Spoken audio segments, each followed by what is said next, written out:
The Warehouse from Ariel. So on a Saturday night last August, my girlfriend's mum wanted to have a family barbecue. Little did I know that Bob, the best friend of my girlfriend's cousin, was coming over, and that he's a police officer for the NYPD. He's now high-ranking and has worked in a bunch of the boroughs, so after putting a few years, he can finally work on Staten Island, where he now lives, and knows the area.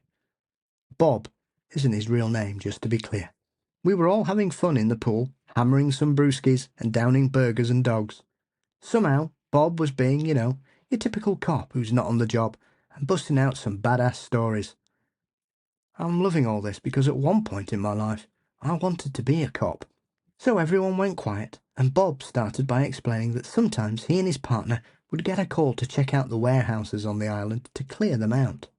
That means they see if people who aren't supposed to be there are hanging around. But Bob and his partner are very down-to-earth guys. Bob has seen some things and been around some things, so he explained that they do just that, just to make sure there's no dealers there or anyone else shooting up. Bob and his partner don't call in the petty stuff, like if there are just homeless people staying there, especially during the cold weather. On this particular night, they were going floor by floor, seeing if there was anything unusual. And on the last floor, when they were just about to leave, Bob said, from out of nowhere, a homeless man just appeared, screaming and yelling out in agony, and then vanished again. A few days later, he said that a homeless man had indeed been found dead there, whether that was due to the cold at the time, or maybe him having an illness that he couldn't get help for. But I think he appeared like that, screaming and yelling, because he didn't realise he was dead. Ariel, thank you for sharing that. I mean, it's obviously it's tragic, but it's also very, very interesting.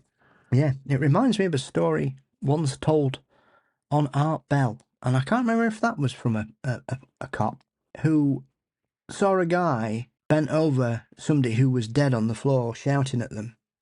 And as the person approached, he realised that the person stood above the corpse shouting was the corpse. It was the same person. Shit. And then he just looked, saw them, and just went, poof, disappeared. Oh, man. That'll settle you down. Yeah, no kidding, right? Was it Lauren Coleman who did a book on police stories a few years back, or Lauren Christensen? They did a whole book. I adapted one of the stories for the first responder episode, so I guess this would be about 4 years ago now. I'm not sure. I know I did a couple of episodes on some police stories from over here with Andy Gilbert, who was a former police officer who wrote Paranormal Police 1 and 2.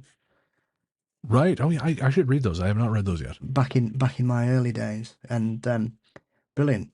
Some of the stories there, like we were saying, you've got to... When a trained observer tells you they've seen something that they can't explain, it takes it away. There's a couple of them that are just particularly really creepy, Oh, yeah? So the haunted telephone is one of my favourites, I think. Oh, I'm always down for technology stories. We've got one like that coming up at the end, the dispatcher story. Yeah. I'm always down for that. Is that the one, the fellow telephone that keeps calling? Yeah, and it's not there. Yeah, that's it. Yeah, they keep getting a call from a signal box that was demolished 20 years before. So there's no phone there. But it keeps ringing them. Someone somewhere needs some help.